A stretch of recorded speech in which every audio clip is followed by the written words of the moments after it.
नमस्ते स्वामी जी, मैं विजय चौधरी। आज स्वामी डॉक्टर विनय जी के पास आया हूँ जानने की आए हम जो मनुष्य हैं, हम कैसे इंसान बन सकते हैं। बहुत अच्छा क्वेश्चन है कि आज ये देखा जाता है कि लोग डायरेक्ट पूजा पाठ या बड़े बड़े साधु महात्माओं के पास जाते हैं, लेकिन हमारे धर्म ग्रंथों में लिखा हुआ है कि हम पहले मानव बने। मानव का मतलब होता है नौ माँ। माँ माने माँ और नौ माने नौ।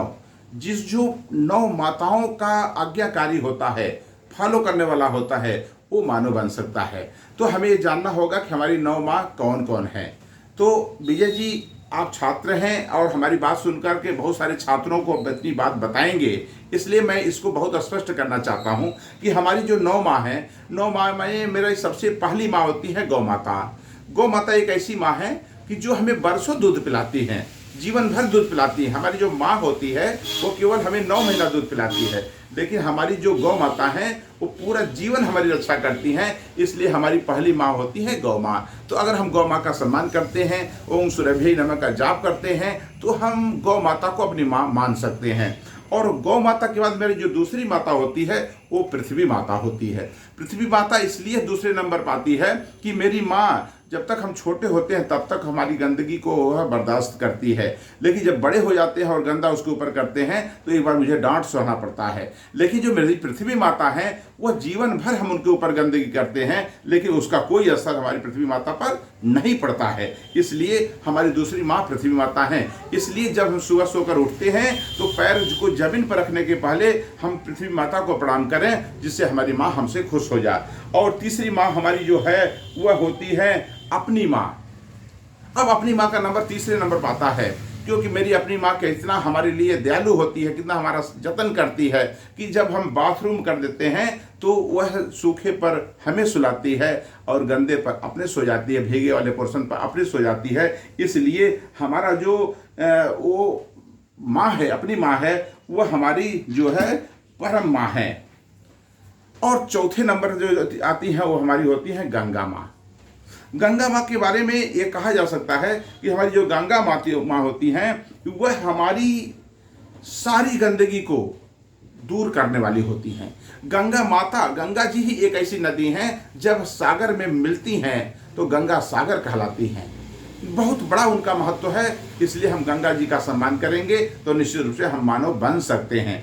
और गंगा माँ के बाद जो इसके बाद की माता होती हैं, जो 5वें नंबर की माता होती हैं, वह गायत्री माता होती है। गायत्री माता हमारी एक ऐसी माता है जिनको अगर हम सिद्ध कर लिए तो हम दुनिया का कोई भी चीज कर सकते हैं, कोई भी हम कार्य सफल कर सकते हैं। उसके बारे में कहा जाता है कि जो हमारी गौ माता है, गौ माता को हम गेहूं खिला दें, जौ खिला दें, और उसके गोबर में जो गेहूं और जौ निकलता है उसको हम निकाल करके उसको साफ करके उसका सत्तू बना लें।